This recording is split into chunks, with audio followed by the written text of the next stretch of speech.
Los domingos son de el asado o las pastas, la familia o los amigos. Y de Falta en Vido, el magazine de los domingos. Y aquí estamos. Me tuve que ir, recién me entro corriendo y todo porque se me pasan los chinchulines. Una cosa terrible. Hay que cocinar. Los Tiene que estar chinchulines listo. tienen un punto medio. Y sí.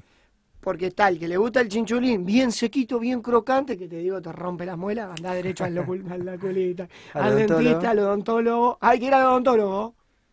Hay que ir al odontólogo. Yo le digo a mi sobrino, hay que cepillarse los dientes. Muy bien.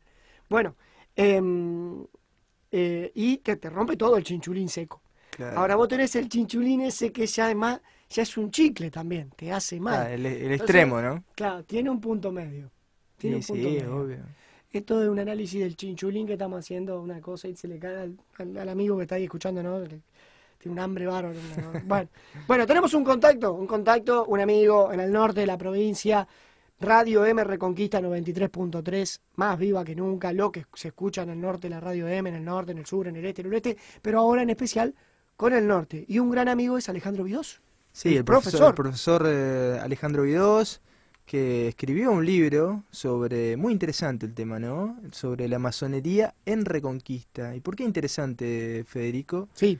Porque, bueno, el accionar seguramente él lo va a desarrollar más. El accionar de la masonería en distintas regiones del país, sobre todo a fines del siglo XIX, a principios del siglo XX, fue muy fuerte. Bueno, en la actividad civil, en el aporte que hicieron a la construcción de las ciudades, ¿no? ¿No es así, Alejandro? ¿Cómo estás? ¿Qué tal? Buenos días, ¿cómo están? Muy bien, gracias. ¿Por qué esta idea de escribir sobre la masonería, que es un tema muchas veces tabú y que realmente no se conoce la labor de los masones, particularmente en Reconquista, ¿no? Sí, y en Reconquista y en el norte de Santa Fe, como en general el papel de la masonería en el país es un papel poco conocido, digamos. Esto viene, bueno, como vos bien decías, la masonería fue hegemónica en los tres poderes del Estado de fines del siglo XIX y principios del siglo XX. Lo que pasa es que, claro, después vino toda una etapa en nuestro país donde el liberalismo fue fuertemente cuestionado, sobre todo por las posturas autoritarias que se van a desarrollar a partir de la década del 30, y estas posturas autoritarias están teñidas de una impronta, digamos, clerical, pero tan clerical que va a repercutir también en el mundo de la cultura. Que ahí es, bueno, donde se da una declinación, digamos, de la masonería argentina, cosa que, aclaremos, no ocurrió en el resto de América Latina. Y, por ejemplo, en el caso del norte santafesino, cuando yo lo comencé a investigar allá a fines de los años 90, era un tema olvidado y negado. Empecemos por el principio, Alejandro, empecemos por el principio. ¿Qué es un masón?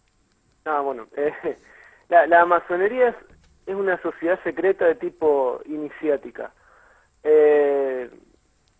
Ellos mismos, los masones, se definen como una sociedad filosófica, filantrópica, iniciática, y es, por extenso, la sociedad secreta más expandida, podríamos decir, con mayor número de integrantes en el mundo entero.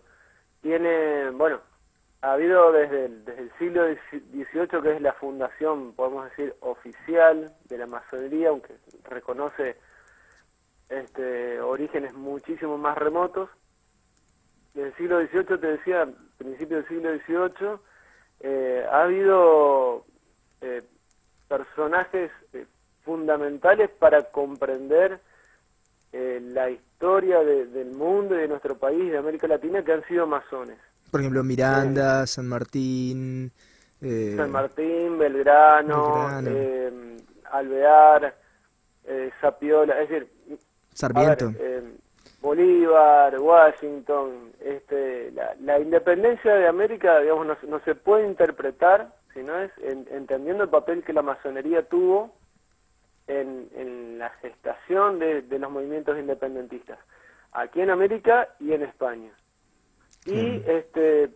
después, claro, después de este periodo de auge, digamos, hay otro periodo muy importante donde la masonería es, por así decirlo, la punta de lanza de la construcción de los estados liberales y laicos que en nuestro país se da, bueno, en este momento, ¿no? Fines del siglo XVIII, principios del siglo XX. Es como una segunda Ah, etapa esa, ¿no? La primera es es como decir una segunda etapa de auge, digamos, Claro, ¿no? Porque, es decir, no es que la masonería desaparece, sino que tiene momentos, vamos a decir, de auge, donde a través es decir, la masonería no actúa institucionalmente como sociedad secreta, sino que actúa a través de sus miembros.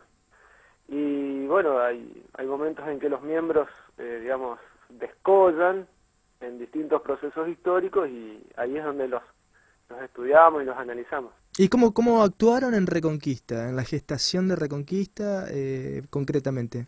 Mira, cuando lo comenzamos a rastrear, ya te digo, era un tema de la masonería, un tema que la gente hablaba hasta con miedo. Y te estoy hablando de los años 90, comienzo de los años 2000. La gente decía con miedo como que no quería saber nada de la masonería. Y bueno, fuimos trabajando archivos, entrevistas, documentos, y nos dimos cuenta que, por ejemplo, todas las instituciones laicas fundadas desde el fin del siglo XIX y principio del siglo XX estaban conformadas, de hecho las impulsaron los masones integraron sus primeras comisiones directivas y digamos, les hicieron entrar avanzado el siglo XX. Como así también la masonería fue hegemónica, como ya te digo, en los tres poderes del Estado. Y masones fueron, bueno, nuestros principales políticos y nuestros principales hombres de la cultura en este periodo.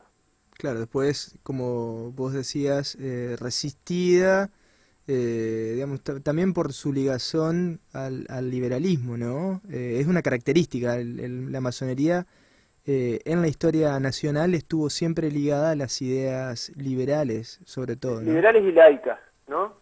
Porque recordemos que a partir de la década del 30, cuando se produce una tremenda, es decir, ya venía gestándose la década de 1910, una gran crisis social que estalla en el 30 a consecuencia de la repercusión que tiene la crisis mundial capitalista de 1929 en nuestro país, la oligarquía, digamos, que en ese momento era, digamos,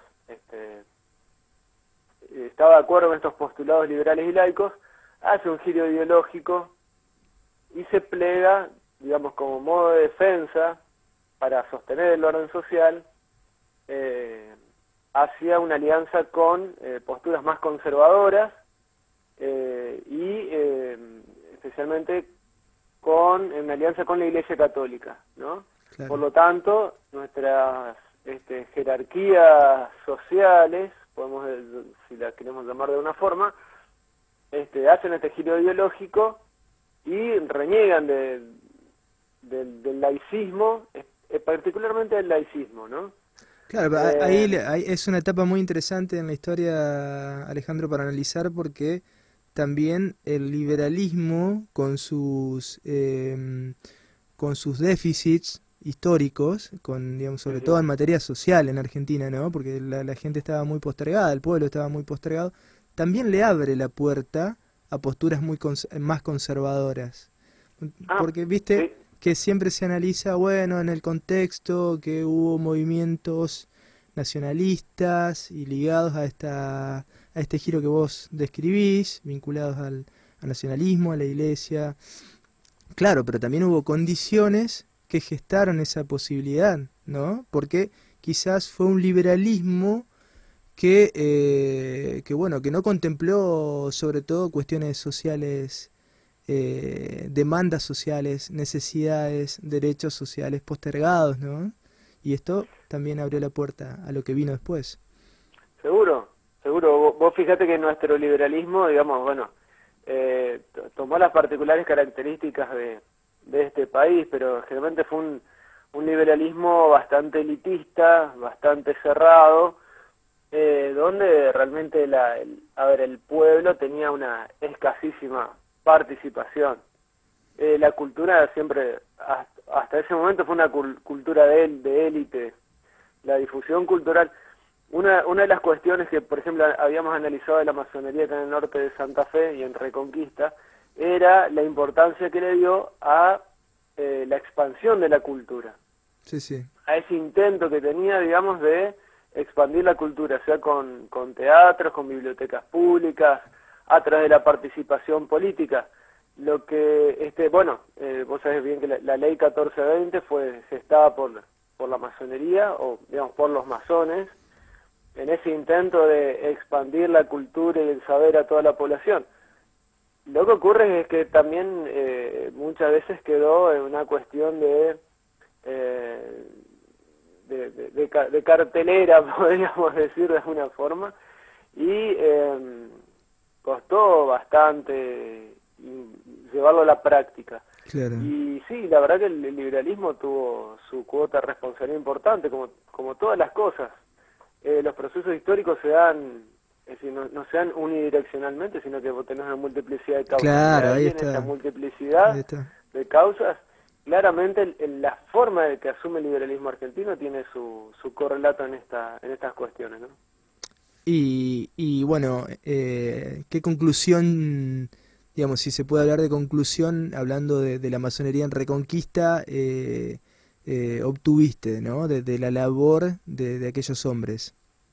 Mira, lo que nosotros pudimos demostrar de alguna forma es que las principales instituciones que conformaron la Reconquista y hicieron que Reconquista sea una ciudad y sea lo que hoy es, fue la labor de los masones a través de las instituciones, que de hecho fundaron las principales instituciones que tuvo esta ciudad a fines del siglo XIX y principios del siglo XX, que culturalmente era hegemónico, que políticamente eran hegemónicas, y que, y eso también lo demuestra, que es otra característica que ha marcado fuertemente en la cultura del norte de Santa Fe, es cómo a partir de la década del 20 y muy fuerte a partir de los 30 y los 40, se da una represión cultural de la mano de un nacionalismo católico muy fuerte, Sí, sí. que desplaza, o sea, no solamente logra desplazar a los masones de prácticamente todos los puestos institucionales y culturales que ocupaban,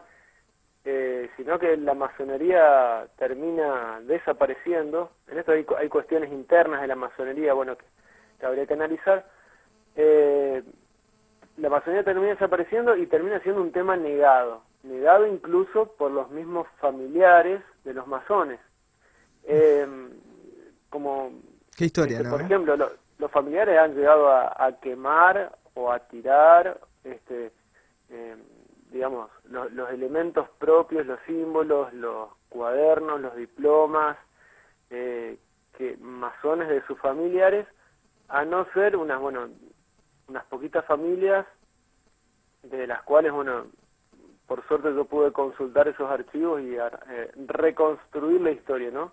Ale, vamos a seguir hablándolo a esto. Lo vamos a seguir hablando aquí en Falta en Vivo porque la charla da para mucho. Y para además, que te digo algo, una pizquita te agrego. Sí. Las características de Reconquista como ciudad, como población en el norte de Santa Fe, difieren completamente de lo que fueron las ciudades, las poblaciones de la forestal. Claro. Nada que ver, nada que ver. Tal cual. Y es interesante marcar la diferencia, lo vamos a hacer con Alejandro seguramente, lo vamos a analizar. Ale, suerte, saludos, nos reencontramos y bueno, allá debe estar Reconquista escuchándote entero por la 93.3. Bueno, muchísimas gracias a ustedes por la oportunidad que me dan. No, por favor, Alejandro, un gusto. Gracias. Alejandro Vidoso, el profesor Alejandro Vidoso, hablándonos de esta masonería que, bueno, lo desandaba y lo qué interesante explicaba que muy es bien la historia, junto ¿no? con La Luis, historia, sí. también la historia negada, Sí. hoy por hoy, ¿no? Tal cual. Porque fue la intervención de la masonería fue vital en la gestación de esas Bien. poblaciones. Luis, querido, no llega otro momento, ni más ni menos, que el tema del mediodía, ¿sí? El momento musical, decididamente musical en Falta en Vivo, claro que sí. Después de estos consejos comerciales, nos quedan unos minutos para compartir aquí en Falta en Vivo.